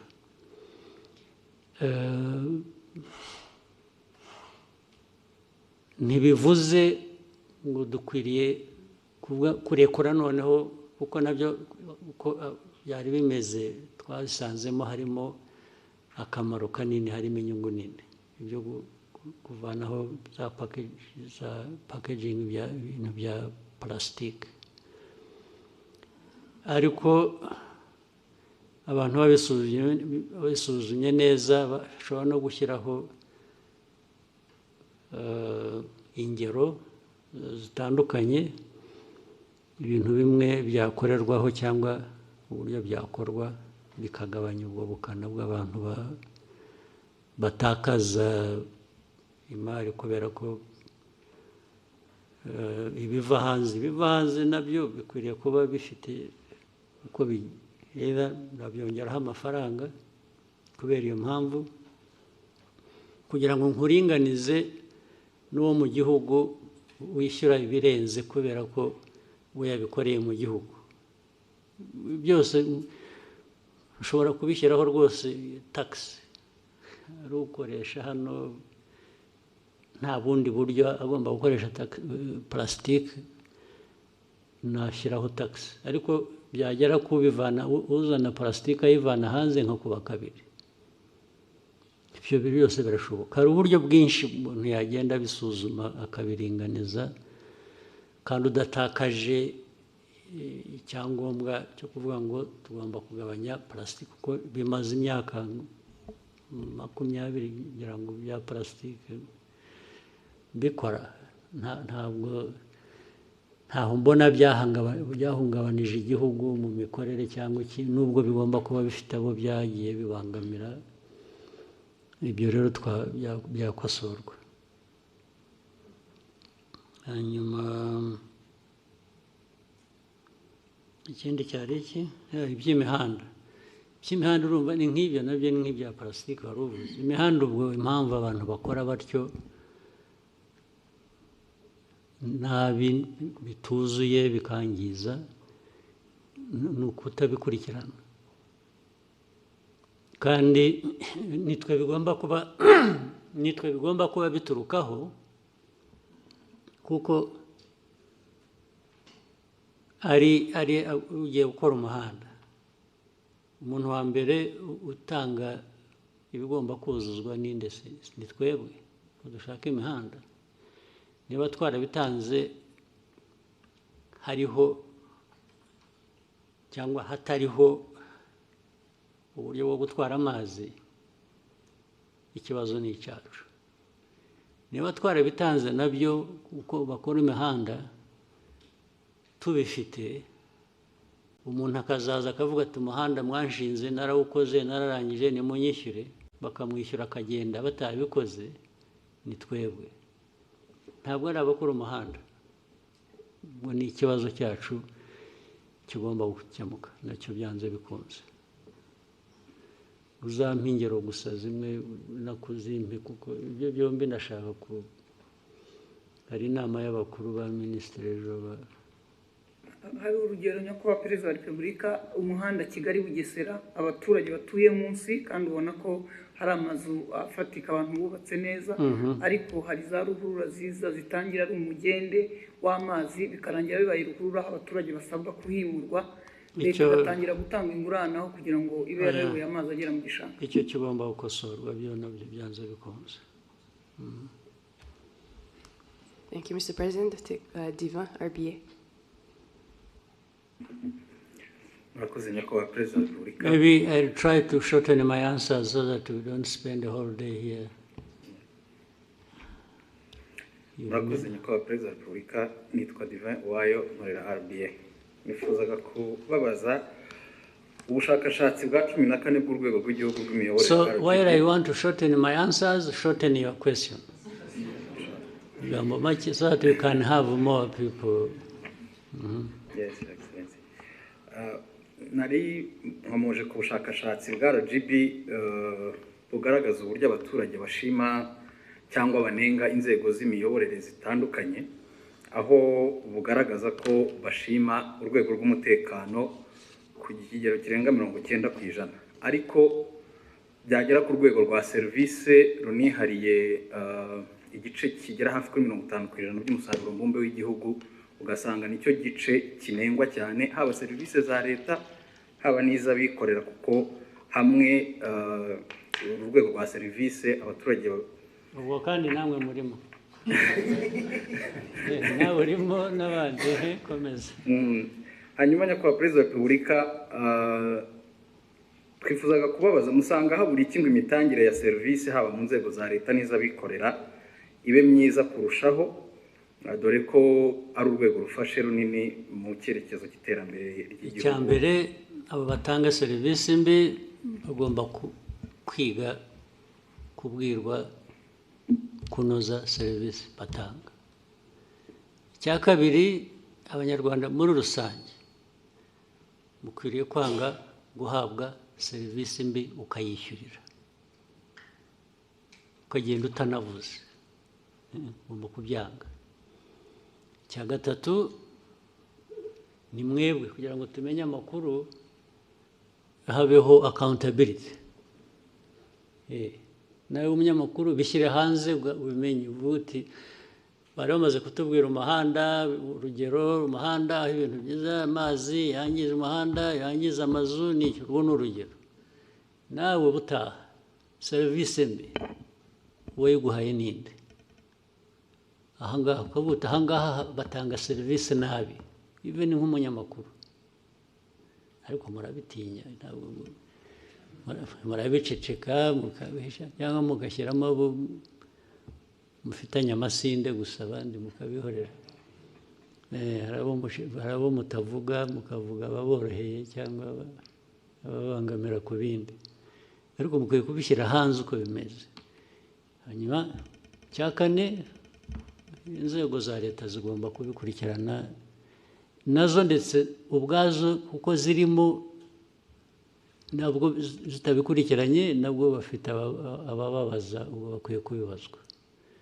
Ariko ikibazo cya serivisi mbi cyo ntigikwiriye kwihanganirwa n'uwo ari we wese. Ariko ndakubwira, ntabwo ari hashize igihe kinini mpora nabyo, ariko nahuye nabyo kera no mu nteko. Kera twagiye mu bintu bya what was it, national dialogue. Kera abantu bazahamagara abantu bakora, bafite amaresitora, bafite ibiki, ngo baze bagaburira abantu bari bageze ku 1000 mu gitondo. Turakora neza akazi, ugeze ku lunch tugira break, nagiye kuyifatira ahandi. nagize amahirwe kutayifatira. So ngarutse mu afternoon nsanga barambwira harimo n'abayobozi harimo n'iki bose bamwe babajyanye za ambulance ziraho zitunda zijyana abantu mu bitaro. Ndabihorera ariko ugasanga nta n'uvuga ati bazanye ibi bintu bamukurikirana ibibazo, ndetse habaho guhura kundi aho ngaho bakagarura wa wundi bakaba ariyo baha ngo atange serivisi zo kugaburira abantu. Ubu urumva biri muri twe, ntabwo ikibazo ari cy'aba bandi batanze serivisi mbi gusa, ariko n'abo bazikoreye nabo arishyura akagenda na vuba aha abantu benshi ngiye mvugana nabo bakakubwira iriya resitora bakakubwira izina, ejo bundi twagiyeyo twese uko twari 7 none 4 twese twararwaye na 2 bari aho bari ku standby bategereje kurwara. Ugasanga ni ikiganiro gusa byahereyeho, hashira icyumweru kubera ko aho hantu hari ukuntu wenda hagezweho cyangwa bahavuga neza ukumva ngo basubiyeyo. Ntabwo serivisi mbi yacika kandi muyishimiye. Nize wowe wahora usubira ahantu baguha serivisi mbi ukishyura, ubwo butishimye se.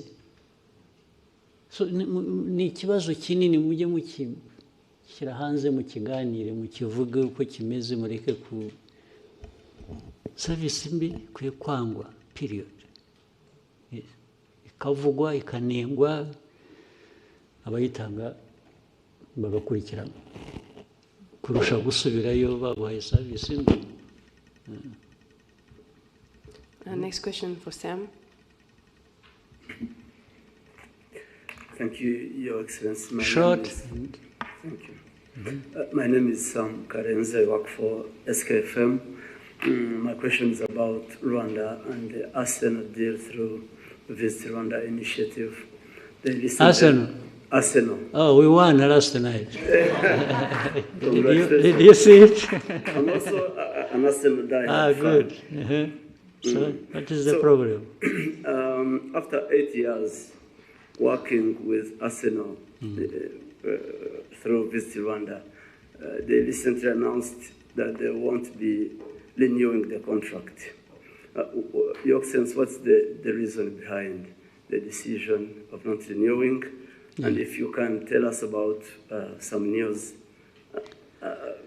around that. 8 years is not a short period, I think you understand. Sure. I mean the news around that the decision is this one, I got your point. A result of pressure from European countries but we still have. We have Atletico Madrid, we have PSG. These are European countries. They are based in European countries. So that can't be the issue. But the issue is when maybe sometimes, while for me, and I will continue, it has nothing to do with the contract. I will continue being Arsenal fan, of course. I even go and watch in their stadium football when I have time and so on. But a partnership like that one we had been having for 8 years is a commercial partnership. A commercial partnership can be reviewed on different grounds.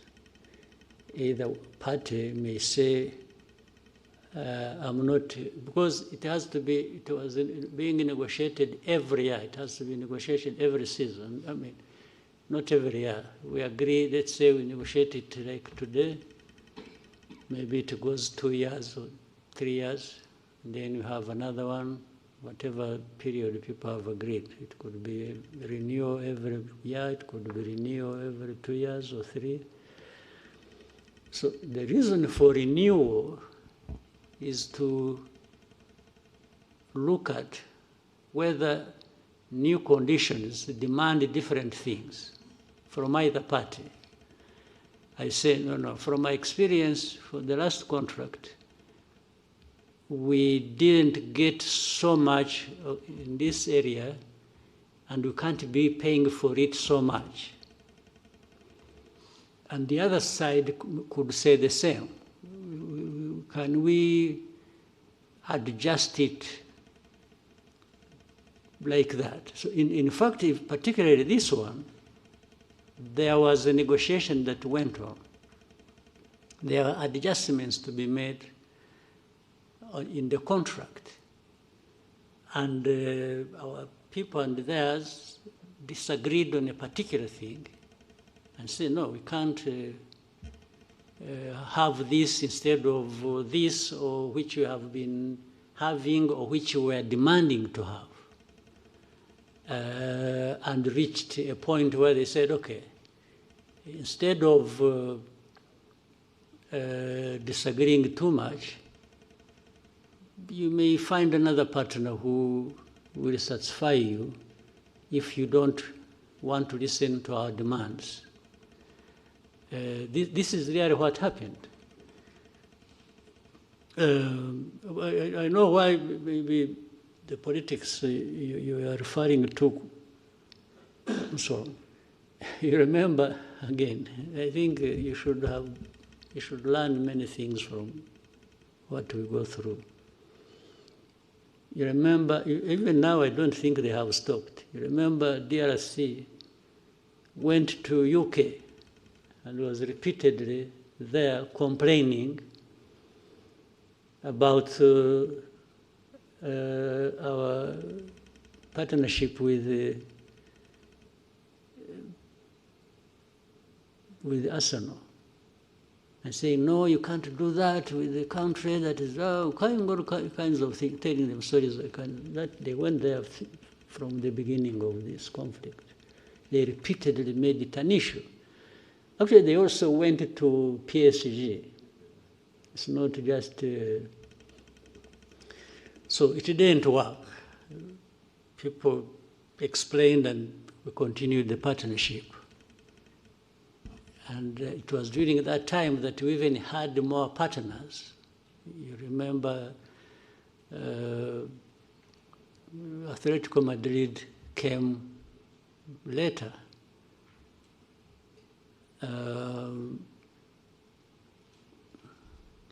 What is interesting, when it failed, when the DRC efforts failed, they started looking for clubs to have partnership with. So, yes, that's exactly what happened. If you saw, I think I saw a game yesterday or the other with the Monaco. Somewhere on the sleeve they have D something. Yes. So you can see you are attacking a partnership and you are saying this, When you fail, you go looking for a similar thing. So which shows really they were doing it just to malice Rwanda, not because there was anything wrong with this partnership. Unless we want to overstretch it and assume that among the people who have the influence or who are part of the authorities to decide were Tottenham fans. So you can understand they would want to kill this one. So that is what happened. There's nothing dramatic about it. But at the same time, by the way, if this partnership doesn't work, it means we have opportunity with this money, because it is commercial. We are paying to open up for another partnership somewhere else. You've seen how we've been even going to, as far as the United States, we are having beautiful partnerships with NFL, with NBA, and more will come. Yes. By the time we realize, we are into many other partnerships. Thank you, Mr. President. You've given us more than 2 hours. With your permission, we can take 3 more questions. Let's see here, take some bonus. Oswald. Thank you so much, Your Excellency. Murakoze cyane. Ndagira ngo mbashimire kuri uyu mwanya mumpaye. Ni sinzi niba mwarabonye raporo yasohotse ivuga ko mu mwaka umwe 2024-2025 abantu basabye akazi bari 1,100,000 birenga. Akazi gahabwa abantu 3,000 gusa. 3,000 kuri 1,100,000. Bitatu bigomba kuba ariko byaragiye mu kampani imwe cyangwa ebyiri. Ntabwo nibera ko birakireka. Noneho mu mpamvu zimwe zibitera, inzego za leta zimwe zishyira ku isoko imirimo zigakoresha ibizami, abantu bagatsindira akazi ntibabashyire mu myanya. Hanyuma abavuga ni mu nzego za leta. Yego, mu nzego za leta. Inzego za leta hakwiye kubamo n'abakeya kurusha abo ngabo. Hakwiye kubamo bakeya kurusha 3,000. Leta bose barajyamo bashaka iki. 1,000,000 urayishyira muri leta igihe ikora iki? Nyakubahwa Perezida wa Repubulika, ikibazo ntabwo ari uwo mubare w'abakora muri leta, ahubwo abo bavunika bakora ibizamini. Ntabwo bose babikoze nabiyandikishe basaba akazi. Ababikoze ntekereza ko bagera muri 500. No kugira ngo baringanize. Ariko harimo imvune, hari abakoresha ibizamini wenda nko mu karere kamwe ka Nyagatare. Ugasanga ikizamini kiri kubera i Musanze. Hari n'umudepite ejo bundi wavuze ati kugira ngo duce intege abo basaba akazi bakina hajyeho amafaranga ku bashaka akazi. Ibyo byo ni mismanagement, ni imikorere itariyo. Ibyo nyine babishyira ku murongo. Ibyo bishobora gukosorwa, ntabwo ari ikibazo kinini cyane. Hanyuma ikindi nyakubahwa Perezida wa Repubulika, ibirebana n'insengero. Abanyirinsengero basabwe kugira ibyo bavugurura. Barabivugurura bashyiramo amafaranga. Nabyo bigiye gusaza zitarataho. Iyo bibagewe nta nsengero nafungura nimwe. N'ibyo dukora tubikora nyine byose kugira ngo abantu nayo insengero muri development, muri ibi byose twavugaga intambara ziri ku isi na survival y'igihugu, insengero zifitemo uruhare iki? Nazo ziratanga akazi se? They are just cheating. Abenshi they are just cheating. Ariko mubahehe mwebwe. Ngewe ibyo mbona ko ari abantu huzuyemo ububande gusa, kurwana n'ababande bari mu churches nabyo nta mpuhwe mbifitiye na busa rwose. Ariko mwebwe abakoroni barabarindagije, namwe murarindagira. Ubu twirwe tuganira ibintu bya church, ibisengero wagiye mujye guhinga, mworore, mujye gusenga nushaka usengere kuri telefone. Ibyo churches aho byaturutse ntuhazi. Churches ahantu hose ziri, ahubwo ndetse buriya nuko dushaka gushyira ibintu mu kuri, ntitudashaka guhutaza abantu, tugira kwigisha, naho hafunzwe nke. Ikibazo kirimo nyakubahwa Perezida wa Repubulika, kubera hari uturere tumwe zifunguye, abaturage baturuka mu turere aho zifunze bajya gutera umubyigano. Naho tuzazifunge ahubwo. Yes, aho ziri ubwo tuzazifunga, bajye basengera mu rugo rwose. Iri senga abanyafurika mwara. Niba munyemera ikindi kibazo kimwe kirebana n'inyambo, ejo bundi mwagabiye miri wa Katari inyambo Albert Rudatsimburwa twaza tuganira avuga ati birakwiye ko inyambo zishyirwa mu murage w'igihugu ku buryo buri official. Ibyo bintu mwigeze mubitekerezaho bizakorwa ryari? Muzabitekerezeho mwebwe. Muzabitekerezeho mubikore, njye mfite inyambo ndazitunze ndishimye, uko muzazigenza migirire gute ibyo birabareba. Yes, njye nzatunga ngabe nishime nyambo ko ari amateka yacu se. Mwe mukora akazi ko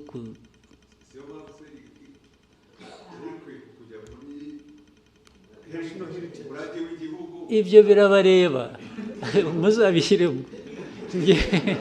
Njyewe ntabwo ngiye kubishyiriramo kubera ko ndi umworozi. None se ntufite uko communicating na leta? Mwe muzabikurikirana ibyo birabareba. Next, Bloomberg. Thank you, Mr. President. Ondiro Ganga with Bloomberg News. I just have a couple of things I'd like to hear from you. If we look at gold prices, they've hit an all-time high in the market.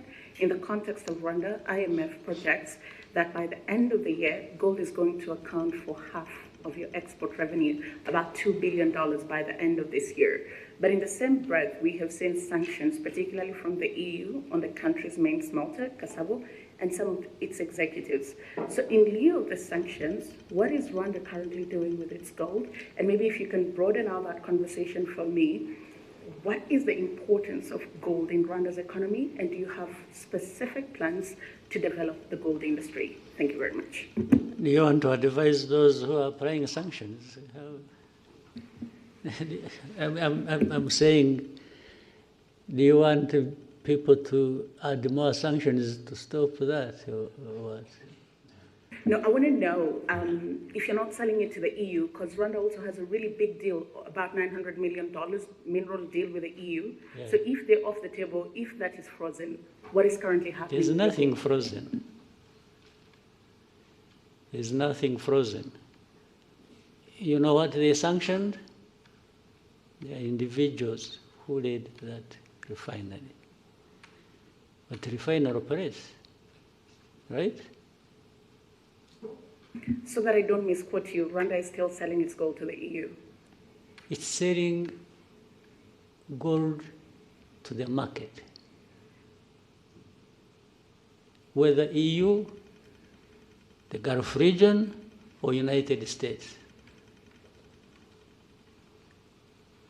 I don't know whether I understand, I'm getting your question properly. But there is definitely gold. We have gold here, by the way. Do you know it? You know a place called Miove? You have heard? During the war of 1992-3, our soldiers were operating in that region. Miove, there is a swamp, you know it? In Chumbi.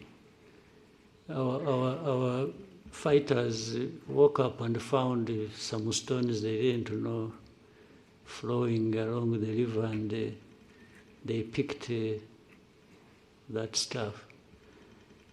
And in fact, we sold it, sent it through to Uganda, sold it. It bought us, we were able to buy some meals for a week, just from the gold we picked. The mining still goes on artisanal, and now they are doing deep exploration to see if there is gold in Nyamagabe area, near Nyungwe. A lot of gold comes from there, and so on and so on. Then more gold comes from, and gold has been coming through here or sold here from Congo as it goes through Burundi or goes through Uganda. So there is nothing particular about gold and Rwanda that people should blah, blah, blah about. even the refinery. But you know, the sanctions, if you followed, the sanctions, they sanctions 2 individuals. What does that have to do with gold?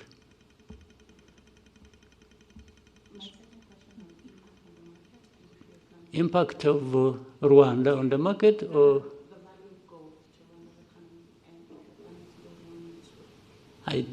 well, it must be there. I haven't calculated it, but the impact must be positive, must be there relative to the price of gold going up. I've been seeing it is now at around 4,000.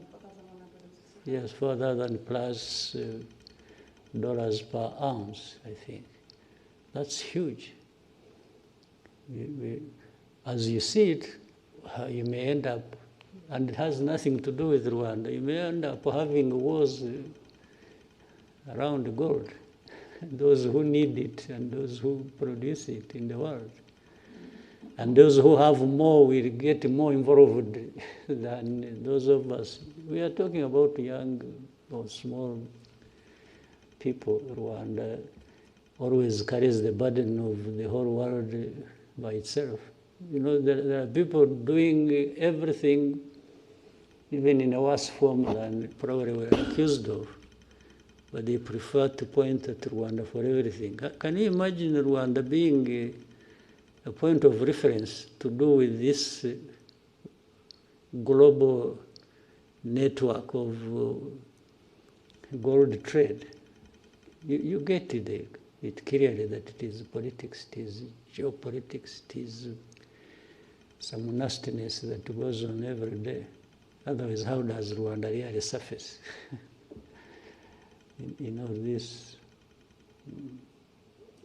Thank you, Mr. President. We'll Someone else want yes, to? one last question from Jackie. Thank you very much. Your Excellency, my name is Jackie Lumbasi. I host the Real Talk on RTV. And Your Excellency, what I do on this program is try to bring out the person behind the title. There's a former Prime Minister who was once asked what was the toughest part about his job, and he said the toughest part of his job was parenting his son. And to someone else who would think when you're a president or you're a prime minister, that should be the hardest job. Mm-hmm. I would love to hear from you as a parent. So in this case, putting aside the president, and I would love to talk to PK, the father, the grandfather. If mm-hmm. you've ever had to struggle with anything as a parent, what would that be? And then with the grandchildren growing, I wonder if you're picking them from school, or dropping them there. What have they done lately that got you smiling? Some of the images that I've seen online of you, the most beautiful images are those of you around your family. So clearly, the family means a lot to you. And so as you also talk to Rwanda's young people about preserving what we have built as a country, protecting what we have, someone could think maybe you're not talking to your children as well. They could try to put them on the side. As you watch your granddaughters grow and the many other grandchildren that will come, how would you like them to view Rwanda's transformational journey and the role that their grandfather has played? Thank you, Your Excellency. That sounds like a long story to tell. But, well, thank you to in any case, bring it up and reference that. My family, whether immediate or the generations springing from that, first and foremost, the central part of me and what I do and how I do it, but above all, I enjoy it. I enjoy family. I don't find any problems except running around with children so they don't break their legs or fingers or something, but it's all enjoyable, 100%. But in doing that, you want your own children or those from them, as they grow up, to just be decent people in their lives. Decent meaning the core part being what is expected of them in society and by so, but also making their own mistakes and owning up and growing with the purpose that they can live and lead in the society where they grow up in. They must have some bearing, the bearing being the Rwanda, the family, so we would, and for those ones, other than the grandchildren, the children, we once in a while we have a discussion around that. And I have time to tell them my experience, my life, young, middle age, growing up to the age where I am, and all that the family, my wife and I have had to go through to make sure that first we survive and they survive, and so the efforts can't be for nothing. The efforts can only be for the fact that they must grow up as decent human beings as much as they can. I can tell them so much, but only they can do so much. And if they can learn from that, which we always have to insist on they do, well, that's it. And actually the issue of them growing up as president's son or daughter or grandchildren does not feature much. We try to remove that from the conversation as much as we can. They just have to grow up as decent human beings. If they become presidents themselves or become whatever they want to become or become nothing, that's up to them. They know how to live with it. Yeah, so, but it forms a big, big part of my life, and it feeds into the energy to do what I can do, and without a doubt. Someone, another person maybe? Thank you, Mr. President. These two, now they are four. Some of them are raising for the second time. No, not for the second time, no. Yes, we can go to Jadot. Murakoze nyakubahwa Perezida wa Repubulika. Biriya abantu mwagarutseho nyakubahwa Perezida wa Repubulika muri iyi minsi, ahubwo nyuma ya COVID biragaragara ko intambara zishingiye ku kwigwizaho imitungo zongeye kuba nyinshi. Ingaruka zimwe za hafi ni uko ibikomoka kuri peteroli birimo guhenda, ibihugu nk'icyacu bidakora ku nyanja ndetse tukaba twinjiza byinshi birenze ibisohoka. Cost of living nyakubahwa Perezida wa Repubulika irimo irazamuka.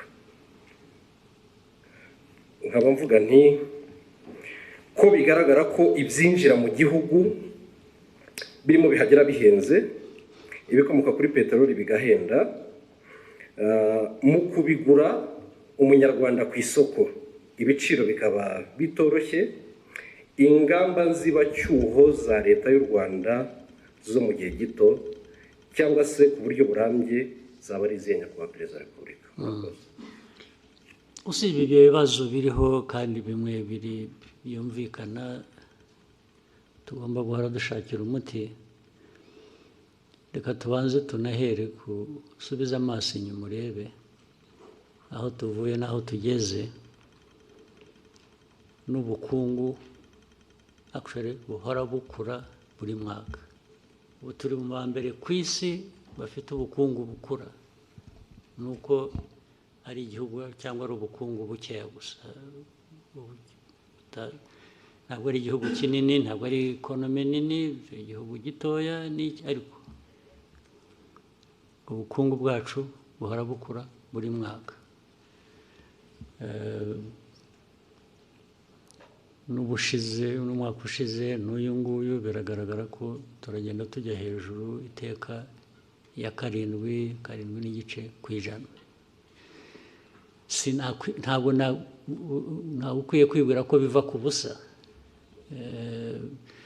Niyo urebye n'imibereho y'abaturage mu myaka 20 ishize yakomeje irushaho, abaturage umubare wabo uriyongera, ariko n'imibereho yabo igenda yiyongera, byaba buhoro gato, byabaho byihuta, ariko biriyongera, ntabwo bisubira inyuma. Ibijyanye rero bijyanye n'ubukungu ku buryo bw'ibyinjira ibisohoka bavugaga, ingamba ya mbere ni ukugira ngo ibyo twohereza hanze birute ibyo tuvana hanze. Nibyo byatuzamurira ubukungu kurusha. Tugatubura agaciro, tugatubura n'ubwinshi bw'ubukungu.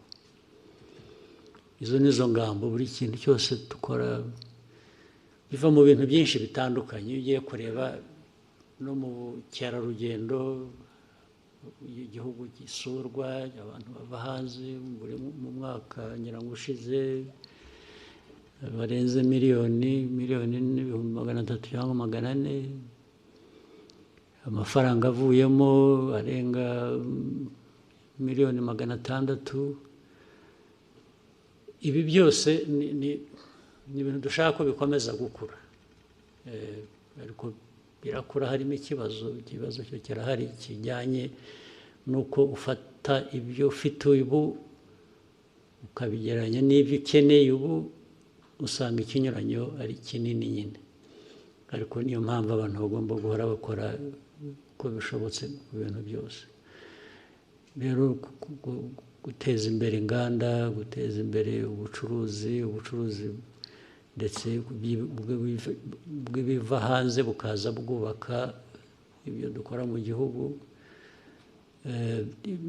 Hari ibintu byinshi tumaze kunyuramo byari bikwiye kuba bitwigisha uko dukwiriye kuba tubikora. Icyo navuga rero ni ugukorana, ni ugukorera hamwe, kugira ngo abaturage n'abatwumva bumve ko ingorane zo zirahari, ariko inzira irahari yo kuzivamo, kandi hari ibikorwa bigereranyije ndetse n'ahandi usanga turi mu ba mbere bagenda bagerageza gukora ibishoboka. Thank you, Mr. President. We may take one last one from Fola. I think you have to do a lot of tombora. Thank you, Mr. President. My name is Fola from the Radio Masterclass, Lagos, Nigeria. I want to ask you a question, sir, about women. So in many African countries, women That struggle. must be easy question. I'm sure that it is. So it's about women and access to reproductive health. I have been in Rwanda for 3 years now, and I have seen from personal experience that Rwanda has actually made significant progress in expanding access, because I can confirm that IUDs that are costing women in some of the countries as much as $300 have been given in hospitals for free here. So my question is, what deliberate policies and investments or institutional reforms did Rwanda do for this to be possible? And what steps would you urge other African leaders to take if they want to replicate this success in making sure that women have this affordable reproductive health services for women? Thank you, sir. Well, I don't want to advise anybody for avoidance of being misunderstood. But the first thing is for people to have in their minds, one, importance of women as a big part of their society, their population, and make sure that you look at the whole population and you look at the different categories of that population, where it is the young people, it's the women, it's men, that is the starting point. And as long as you put, in some cases you may look at the population, you say, oh, you want your population to be this, to do this, but at the same time you are just doing the ordinary thing, and in most cases you are just thinking about men, because they are the ones who are even at the top there thinking and doing things, as in some cases due to the imbalance we have had in our politics and society. But if you think of women and their specific needs, but also build their involvement around that, you will get the rest right. Therefore, in thinking about good health for your population, you must be seeing certain things that affect different groups. As I said, children, they have different needs in society when it comes to their health. Then we can say men, you can say, but particularly women in this case, and so on and so forth, so that you go fixing. But you are here looking at them under health, but the society that you are managing and that you have to do the best for. This is where it starts from. If you don't start from here, the rest goes wrong. Yes, and so for those who would want to share anything with us, and some of the things we do, we've learned from other people as well, from different places, about different aspects. We learn very quickly from other people, and then, so that is, there's nothing so much technical about it in isolation. It is just thinking about health, thinking about your people, thinking about women, and as you think about the rest, the children and the rest, and then you go into these categories and say, what are the specific needs? So under that umbrella and the budget and so on, you break down and create resources for each aspect. That's all you do. But that's the starting point. The rest is to be practical. How do you become practical about doing it and just stop saying it or having information and knowledge about it? Thank you, Mr. President. Was there someone who really, how urgent is it? I think we can start with them at the next press conference, the ones that have not asked. Who is this? Okay, let's hear from...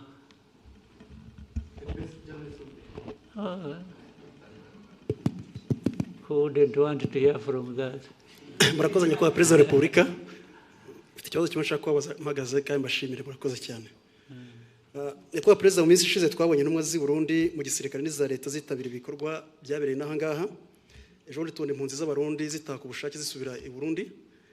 Baravuga ati se haba hari umubano muri iyi minsi cyangwa se ibiganiro byabyihariye kugira ngo imipaka yongere ifungurwe ku butaka. Murakoze. Nta gufungura imipaka iracyameze nk'uko yari imeze, ntacyo. Ariko twebwe na mbere hose no gufunga kw'iyo mipaka nta uruhare u Rwanda rubifitemo. at all.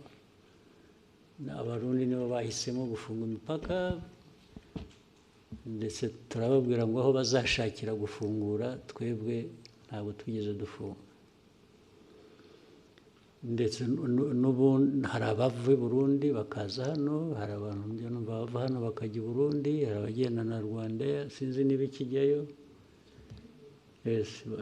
bagenda so ariko hagati aho muri uko gushakisha twabana dute birenze ibi birushijeho kuba byaba byiza, abantu baravugana twe nta na rimwe tugize dushaka guturana kugira abaturanyi tutameranye neza, ariko bijya biba biraba n'ubu birahari, ariko muzakurikirane neza ntabwo byigeze biduturukaho na rimwe. Niyo mpamvu ndetse kugenda no kugaruka rimwe na rimwe twe nta abantu aho bashakiye baraza, bashakiye baragenda. Nabo abaye impunzi niba duha za UNHCR cyangwa abandi bakorana n'impunzi bakaza bakavugana nabo, niba hari abumva bamaze kurambirwa ubuhunzi bashaka gusubira iwabo, twe tubaha UNHCR ikabatwara, ntabwo twagumisha hano ashaka gutaha, n'ubundi yaje hano atari uko tubazanye, ahubwo ni uko bahuye n'ibibazo iwabo bagashaka kugira ngo baze babe hano. Nta kintu gishya rero kindi. All right. Thank you, Mr. President. Thank you very much.